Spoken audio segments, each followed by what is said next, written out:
ফলাফল সাদা ধোঁয়া দিয়ে জানানো হয়।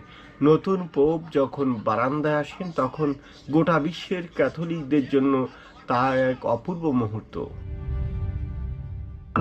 বিশ্বব্যাপী প্রভাব ও দৈনন্দিন জীবন। তার আঁকা ছোট হলেও ভ্যাটিকানের কণ্ঠস্বর বিশাল। শান্তি, মানবাধিকার, পরিবেশ নিয়ে পোপের বক্তব্য বিশ্ব নেতাদেরকেও প্রভাবিত করে। অন্যদিকে প্রায় ৩,০০০ মানুষ দিনে এখানে কাজ করতে আসে, যাদের অধিকাংশই ইতালীয় নাগরিক। ভ্যাটিকান সিটি এক বিরোধপূর্ণ বৈপরীত্যের মিলনস্থল। এটি অতীত ও বর্তমানের আধ্যাত্মিক ও রাজনৈতিক ক্ষমতার ক্ষুদ্রতা ও বিশাল প্রভাবের এক জীবন্ত প্রতীক। এটি শুধু ক্যাথলিকদের জন্য নয়, মানব ইতিহাসের শিল্প সংস্কৃতির এক অনন্য অধ্যায় হিসাবে সকলের জন্য এক বিস্ময়।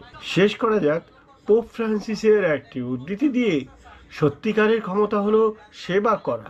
আর এই ছোট্ট দেশটি তার নিজস্ব উপায়ে গোটা বিশ্বের কাছে সেই বার্তাই বহন করে চলেছে।